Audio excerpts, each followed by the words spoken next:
The apartment was silent except for the hum of the refrigerator and the distant sound of traffic below. Maya sat on the edge of her bed, phone in hand, thumb hovering over the call button.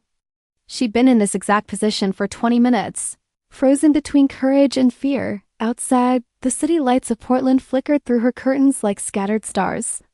It was nearly midnight on a Friday, and somewhere out there, people were laughing in bars, dancing in clubs, living lives that felt impossibly far from her own quiet desperation.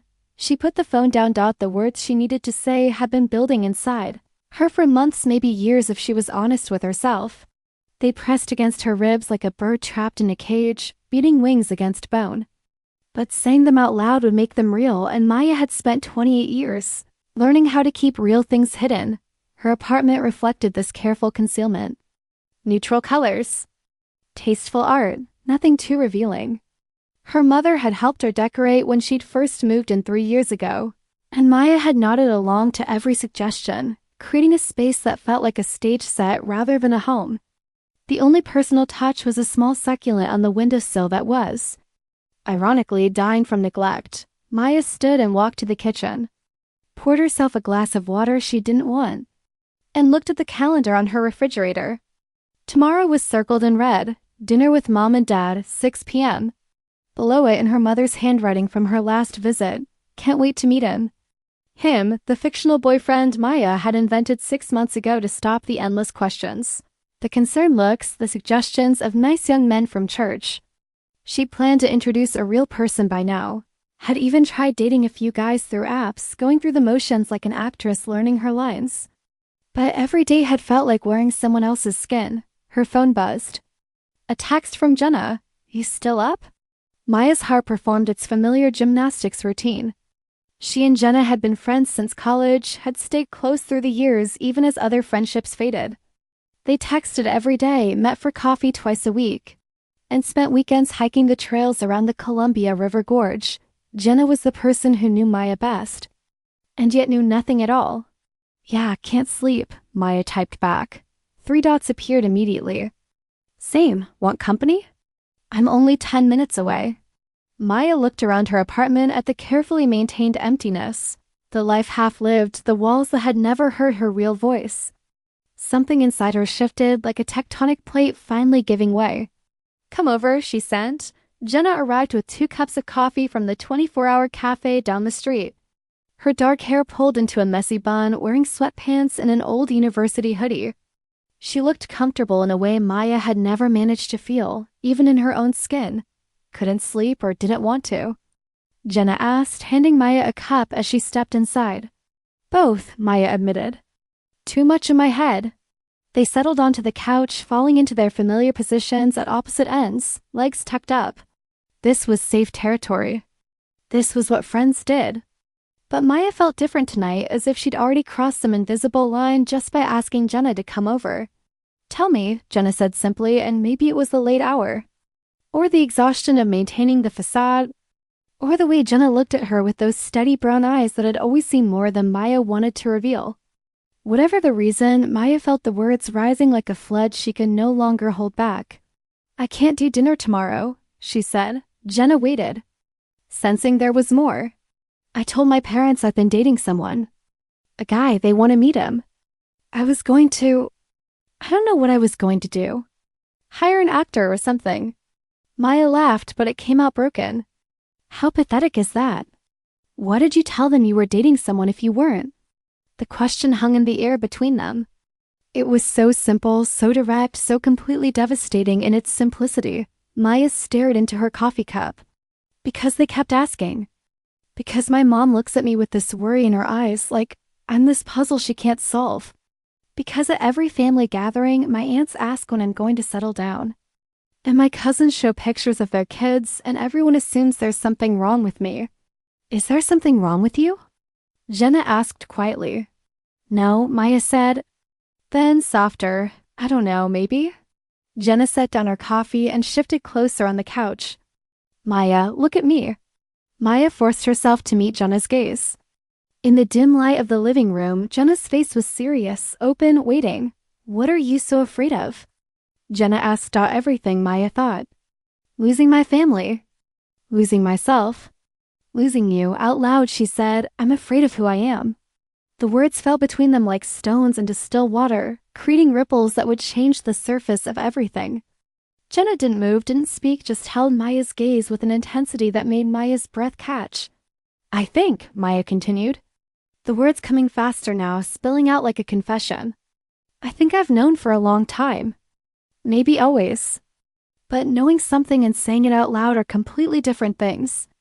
Once I say it, I can't take it back. Once I say it, everything changes. Say what? Jenna's voice was barely a whisper. Maya felt tears on her face before she realized she was crying. That I'm gay. That I've been lying to everyone, including myself. That every time I tried to date a man, I felt like I was drowning. That when I think about my future, about being happy, about love. She stopped, unable to continue. Jenna reached out and took Maya's hand. The touch sent electricity through Maya's entire body, familiar and terrifying all at once. When you think about love, Jenna prompted gently, what do you see?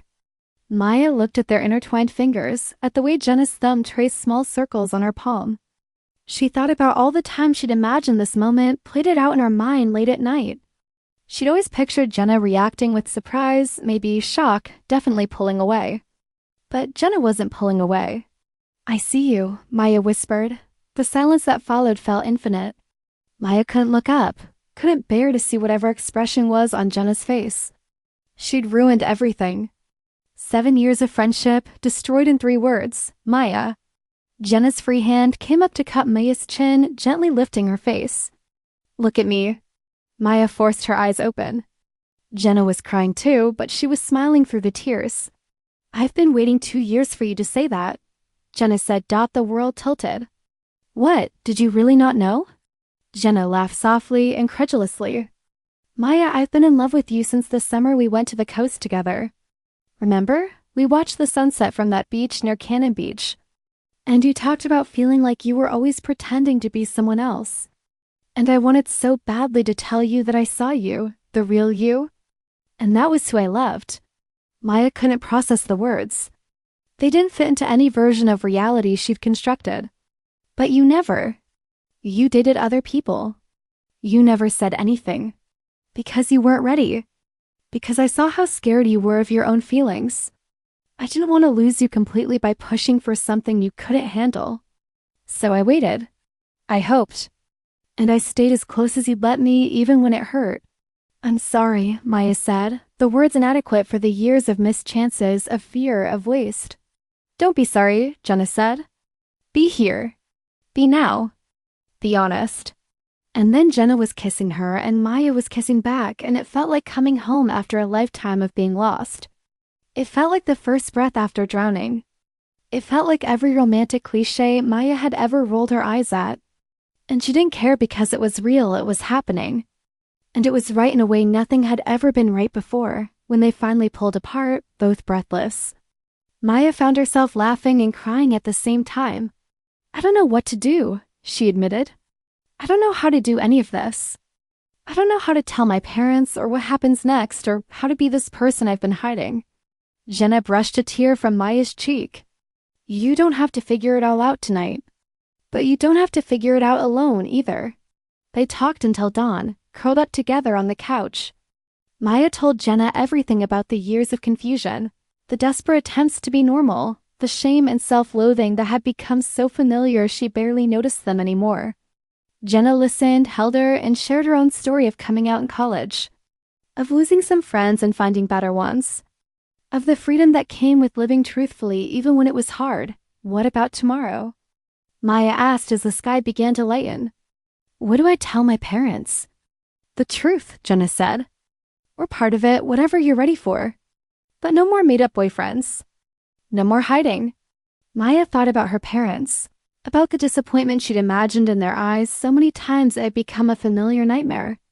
But she also thought about the weight she'd been carrying, about how exhausting it was to maintain a lie every single day. Will you come with me? She asked. Jenna kissed her forehead. Anywhere you need me? The restaurant her mother had chosen was the kind of place with white tablecloths and prefix menus, the kind where celebrations happened. Maya's stomach churned as she and Jenna walked through the door, Her parents were already seated, her mother waving enthusiastically from a table by the window. Her father stood as they approached, extending his hand for what he assumed would be a handshake with Maya's boyfriend. Instead, he got Jenna, who he'd met dozens of times before at family gatherings and holidays. "Jenna?" Her mother's smile was confused but warm. "How wonderful to see you, honey." "But where's—" Maya took Jenna's hand, felt her squeeze back with encouragement. "Mom, Dad, can we sit down? I need to talk to you about something." The next 20 minutes were the hardest of Maya's life. She stumbled over words, backtracked, tried to explain things she barely understood herself. Her mother's face cycled through confusion, shock, hurt, and something that might have been grief for the daughter she thought she knew. Her father sat very still, his expression unreadable. "How long have you known?" her mother finally asked, her voice tight. "A long time," Maya admitted. "But I was scared. I'm still scared. But I can't keep pretending anymore. It's killing me." Her father spoke for the first time. "And Jenna? You two are—" Together, Maya confirmed, feeling Jenna's presence beside her like an anchor. "I love her. I'm sorry if that disappoints you, but it's the truth." The silence that followed felt eternal. Maya watched her mother dab at her eyes with a napkin, watched her father stare at his water glass as if it contained answers. Finally, her mother looked up. Her eyes were red, but her voice was steady. "I'm trying to understand," she said. "This isn't what I imagined for you. But you're my daughter and I love you. I need time to process this, but I love you." It wasn't acceptance, not fully. But it was a door left open, and for now, that was enough. Her father cleared his throat. "Your mother's right. This is a lot. But you're still our daughter." Maya felt tears streaming down her face. Jenna's hand found hers under the table. They didn't order the celebration dinner her mother had planned. But they sat together for an hour, talking haltingly about what this meant, about the future, about the questions her parents had. It was awkward and painful and nothing like the fantasy reconciliation Maya had sometimes imagined. But it was real and it was a beginning. 3 months later, Maya stood in her apartment, which no longer looked like a neutral hotel room. She'd repainted the walls a warm terracotta, hung art that actually meant something to her, and filled the space with plants that Jenna insisted would survive if Maya actually watered them. The succulent on the windowsill had been replaced with a thriving jade plant. She was different too. The constant tension she carried in her shoulders was gone. She smiled more, laughed more easily. People at work had commented on the change, and Maya had simply said she was happy. It was true and enough. Her relationship with her parents was a work in progress. Her mother still sometimes slipped and asked about future husbands before catching herself. Her father had grown more comfortable with Jenna's presence at family dinners, though conversations sometimes stalled in awkward pauses. But they were trying, and Maya had learned that trying was its own form of love. Some extended family members had been less kind. An aunt had unfriended her on social media. A cousin had sent a long email full of concern for her soul. Maya had cried over these losses, grieved the unconditional acceptance she'd wanted. But she'd also found unexpected allies, an uncle who reached out to share that he'd had a gay roommate in college, a grandmother who simply said, "You look happier now," and offered no further commentary. The hardest part had been learning who she was outside of the fear that had defined her for so long. Without the constant effort of hiding, Maya had to figure out what she actually wanted, who she actually was. It was terrifying and exhilarating in equal measure. Jenna had been patient through all of it. Through the days Maya wanted to take everything back and return to safe invisibility. Through the moments of joy so intense they scared her. Through the slow building of a life that was authentically hers. "You ready?" Jenna called from the bedroom, where she was getting dressed for the pride parade they were attending together, Maya's first. "Almost," Maya said, looking at herself in the mirror. She was wearing a rainbow flag as a cape, something she never would have imagined doing a year ago. She looked ridiculous and happy and free. Her phone buzzed with a text from her mother. "Be safe today." "Love you." It was simple, maybe even insufficient. But Maya knew what it had cost her mother to send it, to acknowledge where Maya was going and why. She typed back a heart emoji and a thank you. "Maya?" Jenna appeared in the doorway, breathtaking in a tank top and jeans, her own rainbow flag tied around her shoulders. "What are you thinking about?" Maya turned from the mirror. I'm thinking about last year. About how alone I felt. About all those unspoken words. Jenna crossed the room and pulled Maya into her arms. And now? Maya kissed her, soft and sure. Now I'm thinking about how lucky I am. How scared I still get sometimes, but how much better it is to be scared and honest than safe and hidden. That's very profound, Jenna teased. Did you rehearse that? Maybe a little, Maya admitted with a laugh. They left the apartment hand in hand, joining the crowds heading toward the parade. The streets were filled with people like them, different stories but similar journeys. All of them choosing visibility over safety, truth over comfort as they walked. Maya thought about all the nights she'd spent alone. All the words she'd swallowed, all the fear she'd carried. She thought about the girl she'd been, so certain that honesty would cost her everything. She'd been wrong. Honesty had cost her some things, the comfort of pretending, the ease of hiding the version of her family that had never been real anyway. But it had given her so much more. It had given her Jenna's hand in hers. It had given her mornings waking up next to someone who knew all of her and loved all of her. It had given her a life that belonged to her, not to fear or expectation or shame. The parade was loud and joyful, full of music and dancing and people celebrating themselves. Maya had worried she might feel out of place, too new to this identity to claim space in the celebration. But as they joined the crowd, as Jenna pulled her into a dance and strangers smiled at them with recognition and kinship, Maya felt something settle in her chest. She belonged here. She belonged to herself. And that was enough. Later, as they sat on a curb eating overpriced snow cones and watching the parade continue, Jenna leaned her head on Maya's shoulder. Thank you, she said quietly. For what? For being brave. For letting me in. For giving us a chance. Maya kissed the top of Jenna's head. Thank you for waiting. For seeing me before I could see myself. They sat in comfortable silence, watching the celebration flow around them. Maya's phone buzzed again, a picture from her mother of a cake decorated with rainbow frosting. The text said simply, trying. Love you, Maya showed Jenna, who laughed and said, That's progress. It was. Slow, imperfect, but real progress. Like everything else in Maya's new life, it wasn't perfect. It was messy and complicated and sometimes still scary. But it was hers, lived out loud with witnesses. With words spoken instead of swallowed. As the sun began to set and the parade wound down, Maya and Jenna made their way back home through streets still buzzing with celebration. They passed other couples, families with kids, friends and groups. All of them part of this larger story of choosing love over fear. Truth over hiding. Maya had spent so many nights alone, believing that honesty would leave her isolated and abandoned. But here she was, surrounded by community, held by love, building a life that felt like home. The unspoken words were spoken now. She wasn't alone tonight or any night. And that made all the difference. The coffee shop where Maya and Jenna had their first official date had become their Saturday morning ritual.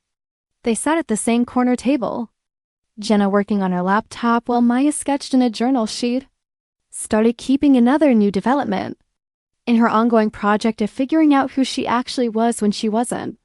Performing for an imaginary audience. What are you drawing? Jenna asked, glancing up from her screen. Maya turned the journal around. It was a rough sketch of two women sitting at a table, coffee cups between them, sunlight streaming through a window. Us, Maya said. I'm terrible at it, but I like having a record of the good moments. Something to look at when things get hard. Things had gotten hard recently. Maya's younger sister, Rachel, was getting married in 2 months, and the question of whether Maya could bring Jenna as her date had created a family crisis that was still ongoing. Rachel had said yes immediately, but their parents had hesitated, worried about what extended family would think, about making Rachel's day complicated. The word had stung, as if Maya's existence was an inconvenience, a problem to be managed rather than celebrated. Have you decided what you're doing about the wedding? Jenna asked gently. Maya closed the journal. I told Rachel I'd come alone if that's what Mom and Dad need. I don't want to ruin her day. And how do you feel about that? Like I'm right back where I started, Maya admitted. Hiding to make everyone else comfortable. Jenna reached across the table and took Maya's hand. You don't have to hide anymore. You know that, right? You've already done the hard part. Whatever you decide about the wedding, you're not going back to who you were before. Maya wanted to believe that. But the familiar pressure to make herself smaller, to be less of a problem, was hard to resist. It was a muscle memory she'd spent nearly 3 decades developing. Her phone rang. Her mother. Maya considered letting it go to voicemail, but Gemma nodded encouragingly. "Hi, Mom." "Maya, honey, do you have a minute? Your father and I want to talk to you about something." Maya's stomach dropped. "Okay, we've been thinking about the wedding. About what we asked you to do." Her mother paused, and Maya could hear her father's voice in the background, though she couldn't make out the words. "We were wrong. You should bring Jenna. She's important to you, and that means she should be there." Maya felt tears pricking her eyes. "Really? Really? I'm sorry we even suggested otherwise. I think your father and I have been so focused on what other people might think that we forgot what actually matters. You matter. Your happiness matters. And if people have a problem with that, well, that's their problem, not yours." "Mom, Maya's voice broke. "I know this has been hard for you," her mother continued. "I know we haven't always reacted the way you needed us to. But we're learning. Slowly, maybe, but we're trying. And we love you. Both of you." After they hung up, Maya sat staring at her phone, processing what had just happened. Jenna waited patiently, understanding that sometimes these moments needed space. "They want you at the wedding," Maya finally said. "As my date officially." Jenna smiled. "How do you feel?" "Terrified," Maya admitted. "And happy. And grateful. And still terrified. That sounds about right." The weeks leading up to the wedding were a masterclass in anxiety management. Maya stress-shopped for the perfect outfit, changed her mind 17 times, and had at least 3 complete meltdowns about whether bringing Jenna was selfish, whether she was making her sister's wedding about herself, whether she was asking too much. Jenna weathered all of it with patience and humor, reminding Maya that she'd been invited, that her presence wasn't a political statement but a simple truth.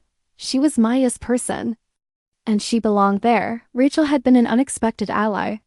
She called Maya one evening, her voice firm and loving. "Listen, if anyone gives you or Jenna a hard time at my wedding, I will personally kick them out. I don't care if it's Aunt Margaret or Great Uncle Frank or anyone else. This is my day, yes, but you're my sister and I love you. I want you there, happy in yourself, okay?"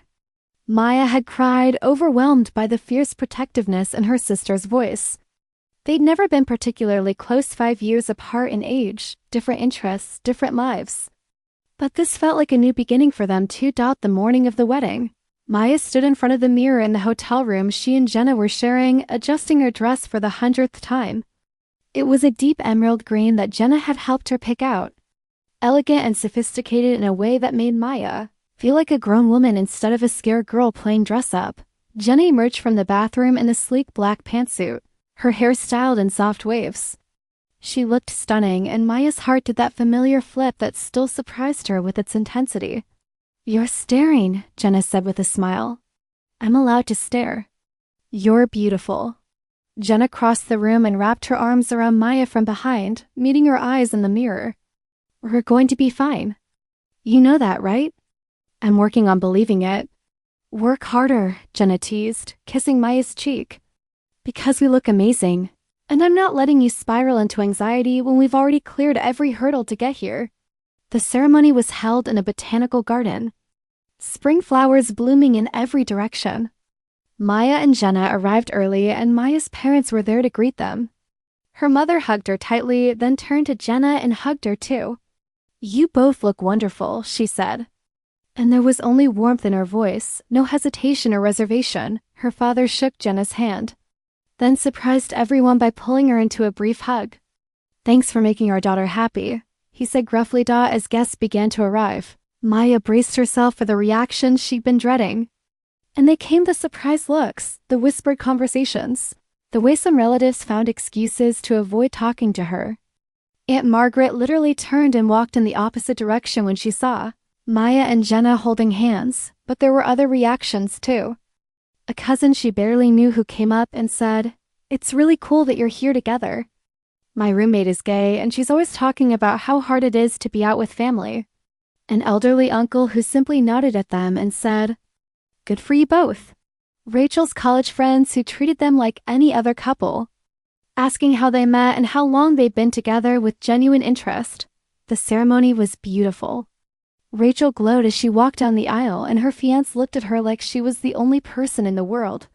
Maya felt Jenna's hand slip into hers during the vows, and she squeezed back, thinking about their own journey, their own promises made in quieter moments. At the reception, Maya's mother made a point of introducing Jenna to relatives who hadn't met her before, including her in family photos, making sure she felt welcome. It wasn't perfect. There were still awkward moments, still people who clearly disapproved, but it was so much more than Maya had expected. During dinner, Rachel came over to their table, radiant in her wedding dress. "Thank you for being here," she said, hugging Maya. "Both of you. It means everything." "Thank you for wanting us here," Maya replied. "And congratulations. You look incredible." "I look happy," Rachel corrected. "Just like you do. That's what matters, right? Being happy and being ourselves." After Rachel moved on to greet other guests, Jenna turned to Maya with a knowing smile. "Your sister is pretty wise. When did that happen?" Maya wondered. "Last time I paid attention, she was 15 and obsessed with boy bands. People grow up. People change. Look at you 6 months ago, you couldn't imagine being here. And now here you are, dancing at your sister's wedding with your girlfriend, surrounded by family who's mostly trying their best." Maya looked around the reception. Her mother was dancing with her father, looking over every now and then to smile at Maya. Rachel was surrounded by friends, laughing freely. Even Aunt Margaret, while still keeping her distance, wasn't making a scene or causing drama. "Can I tell you something?" Maya said quietly. "I spent so many years imagining this moment, being out, being seen, being myself at a family event. And in every version I imagined, it was a disaster. People yelling, crying, dramatic confrontations. I never imagined it could be like this. Imperfect but okay. Awkward but survivable. That's real life," Jenna said. "Not a disaster, not a fairy tale. Just people trying to figure things out." The DJ started playing a slow song and couples began moving to the dance floor. Jenna stood and extended her hand to Maya. "Dance with me?" Maya hesitated for just a moment, old habits dying hard, then took Jenna's hand and let herself be led to the dance floor. She was aware of people watching, of the significance of this simple act. 2 women dancing together at a family wedding. Visible and unapologetic. But as they swayed together, as Jenna's arms wrapped around her and the world narrowed to just the 2 of them, Maya realized she didn't care who was watching. This was her life. This was her love.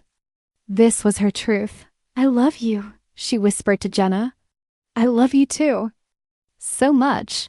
Across the dance floor, Maya caught her mother's eye. Her mother smiled, really smiled, and gave a small nod that seemed to say, "I see you. I see your happiness. And I'm trying to understand." It was enough. Maya unlocked the door to the apartment she and Jenna now officially shared. Jenna had moved in 3 months ago, and the space had transformed into something that felt like home for both of them. Art from both their collections covered the walls. 2 desks sat side by side in the spare bedroom they converted into an office. The kitchen had Jenna's extensive spice collection and Maya's growing library of cookbooks, as she discovered a love of cooking she'd never known she had. "I'm home," she called out, dropping her keys in the bowl by the door. Jenna appeared from the kitchen, wearing an apron and covered in what appeared to be flour. "Don't ask. I'm attempting to make bread and it's going very badly." Maya laughed and kissed her, tasting flour on Jenna's lips. "Why are you making bread?" "Because your mother is coming for dinner tomorrow and I want to impress her." "She's already impressed by you. You don't need to make bread." "I want to," Jenna insisted. "She's trying so hard to accept us, to be part of our lives. The least I can do is make her a nice dinner with homemade bread, even if the bread looks like a disaster." Maya's relationship with her mother had evolved into something deeper and more authentic than it had been before she came out. The superficial conversations about weather and work had been replaced by real discussions about life, relationships, and the challenges they both faced. Her mother had started going to a PFL AG meeting, had read books about supporting LGBTQ+ children, and had even started gently correcting relatives who made insensitive comments. It wasn't always smooth. There were still moments of tension, still misunderstandings that came from different generational perspectives. But there was also genuine effort and growing understanding. I saw Dr. Chen today, Maya said, helping Jenna clean up the flower explosion. Dr. Chen was the therapist Maya had started seeing 6 months ago. Working through years of internalized shame and learning how to build a life based on authenticity rather than fear. How'd it go? Good, we talked about the wedding. Jenna stopped cleaning and turned to look at Maya. The wedding? Maya felt her face heat up. Not like tomorrow. But eventually, maybe if you wanted to. We haven't really talked about it. And I don't want to assume. Jenna crossed the kitchen and took Maya's face in her hands, flour-covered fingers leaving white marks on her cheeks. Maya, breathe. Are you asking me if I want to marry you someday? Maybe? Maya's voice came out small and uncertain. Is that crazy? We've only been together 1.5 years. It's not crazy, Jenna said softly. I would love to marry you someday. When we're both ready. When it feels right. There's no rush, but yes, that's absolutely something I want. Maya felt tears spring to her eyes. Really? Really? Did you think I was just dating you for fun? Maya, I'm in this, completely, for as long as you'll have me. They stood in the messy kitchen, holding each other, and Maya marveled at how far she'd come. From the terrified woman who couldn't say the words out loud to someone who could talk about marriage. Who could imagine a future built on truth rather than hiding? Her phone buzzed with a text from, Rachel, Mom just told me about dinner tomorrow. Save me leftovers. Also, have you told Jenna about the surprise yet? Maya had almost forgotten. Oh. Your sister and her husband are coming to Portland next month. They want to take us out to dinner. That's nice, Jenna said, returning to her bread dough. What's the occasion?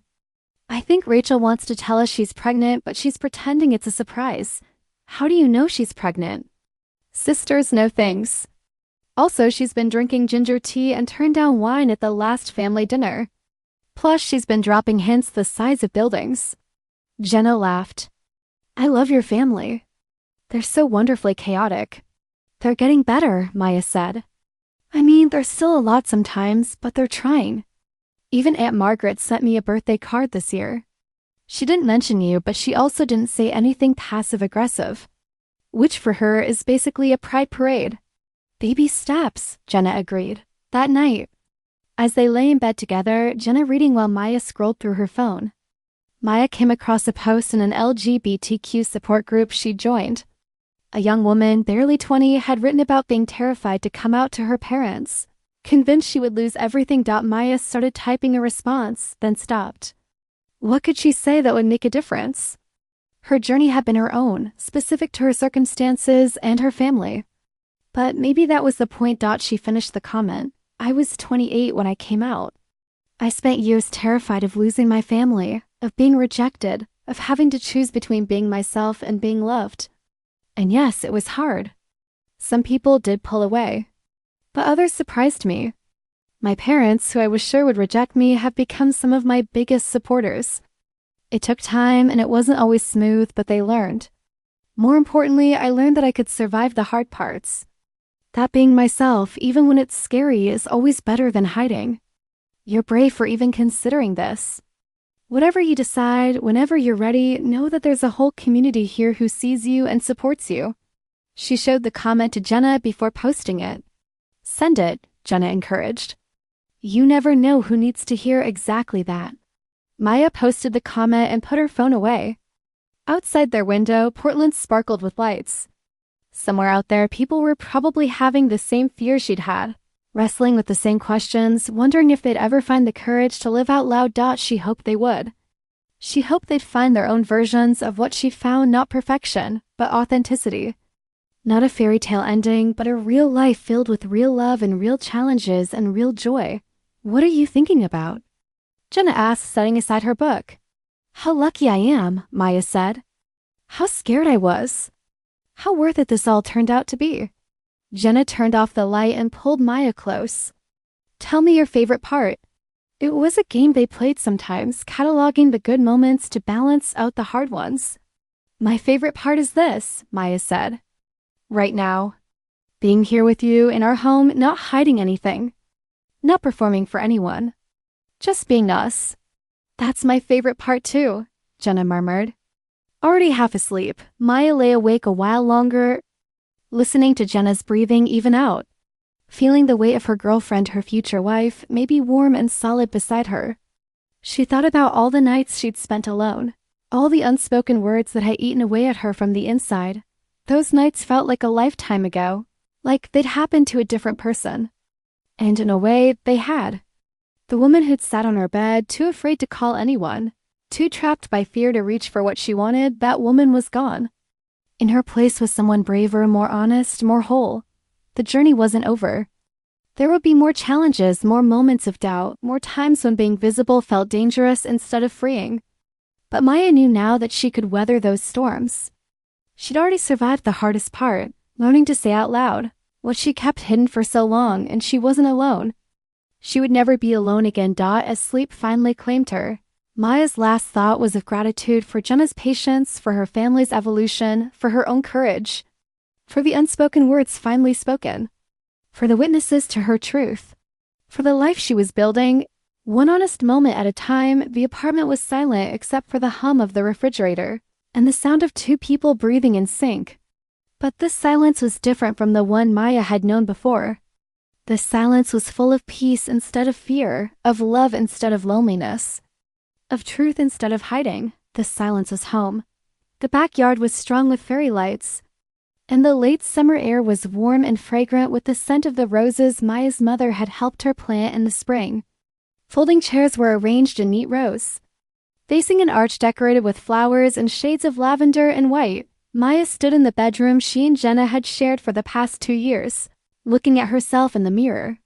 Her wedding dress was simple and elegant, nothing like the elaborate gown she'd imagined as a girl, when she played wedding with a very different future in mind. This was better. This was real. You ready? Rachel asked, adjusting the small flower crown in Maya's hair. She'd asked Rachel to be her maid of honor, and her sister had cried when she'd asked.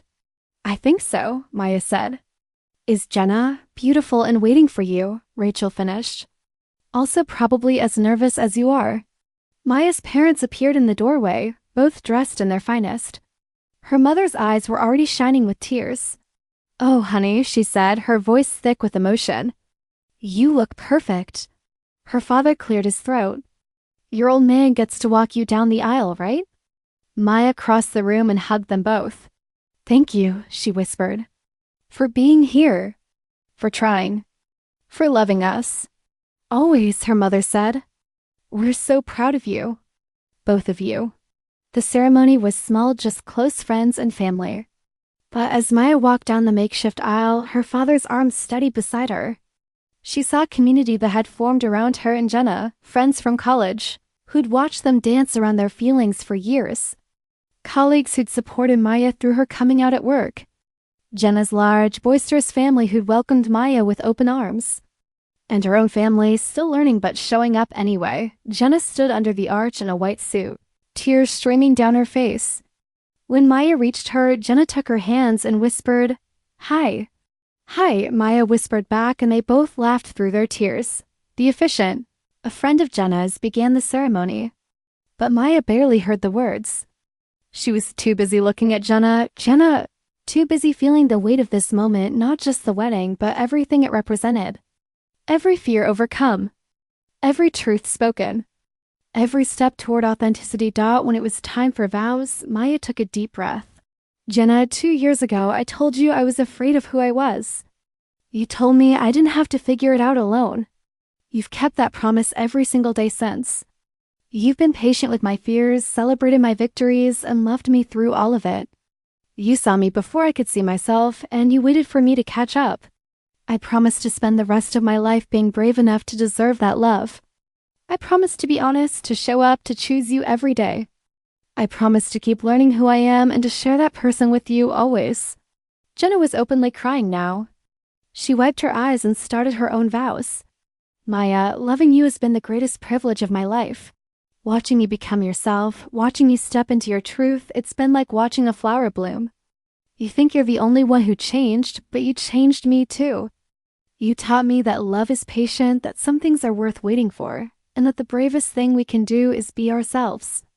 I promise to keep creating space for you to grow, to support your journey wherever it leads, and to love you exactly as you are, always. When they kissed, sealing promises made freely and witnessed openly, the small crowd erupted in applause. Maya heard her mother's distinctive sob of joy, heard Rachel whooping with delight, heard the celebration of people who loved them at the reception as they danced their first dance as wives. Maya caught sight of her journal on a nearby table. Someone had been looking at her sketches. The pages were filled with moments from the past 2 years. The first time she and Jenna cooked dinner together in their apartment. The day they adopted their cat, an impulsive decision after visiting a shelter just to look. Hiking trips and quiet mornings and all the ordinary moments that made up a life. What are you thinking about? Jenna asked, swaying with her to the music. I'm thinking about the night I almost didn't call you, Maya admitted. About how close I came to spending the rest of my life alone and afraid. About how different everything is now. I'm glad you called, Jenna said simply. Me too. Best decision I ever made. As the night went on, as toasts were made and cake was cut and loved ones celebrated the love Maya had once been too afraid to name, she felt something settle deep in her chest. It was peace. It was belonging. It was the bone-deep knowledge that she was exactly where she was supposed to be, with exactly who she was supposed to be with late in the evening. After most guests had left and the fairy lights cast soft shadows across the yard, Maya's mother found her sitting on the porch steps. Can I join you? She asked. Maya moved over, making room. They sat in comfortable silence for a moment. I want to tell you something, her mother said finally. When you first came out, I grieved. I grieved the future I'd imagined for you, the grandchildren I pictured, the path I thought your life would take. I'm not proud of that, but it's the truth. Maya started to speak, but her mother held up a hand. Let me finish. I grieved that imaginary future. But then I watched you bloom. I watched you become more yourself, more alive, more joyful than I'd ever seen you. And I realized I'd been grieving something that was never real. The real you, the happy you, the authentic you, this is so much better than anything I imagined. I'm sorry it took me time to see that. But I see it now. And I'm grateful. Maya leaned her head on her mother's shoulder. Thank you for telling me that. Thank you for being brave enough to be yourself, even when we made it hard. You taught me something important about love. That it's not about wanting someone to be who we expect them to be. It's about celebrating who they actually are. They sat together, mother and daughter, watching the lights twinkle in the gathering darkness. Inside, they could hear Jenna laughing at something Rachel's husband had said. She's good for you? Maya's mother said. She is, Maya agreed. She's everything. Eventually, they went back inside, back to the celebration, back to the life Maya had built on truth and courage and love. She found Jenna and pulled her close, swaying to music only they could hear. Happy? Jenna asked. Maya looked around the room at her sister dancing with her toddler daughter. The surprise pregnancy had indeed been real. At her father telling stories to anyone who would listen. At her mother helping clean up with Jenna's mom. At the friends who'd become family. At the family who'd become friends. Completely, Maya said. Are you? Incredibly, Jenna replied. Though I might be happier when we get to the part where we're on our honeymoon. 2 more days, Maya promised. And then it's just you, me, and a beach in Mexico. Can't wait. But even as she said it, Maya knew she could wait. Because all of it, the messy, beautiful reality of her life was worth savoring. The journey from alone and silent to surrounded and seen had been long and difficult and absolutely worth every painful step. The unspoken words were spoken. The witnesses were here. And Maya was finally, fully, gloriously home.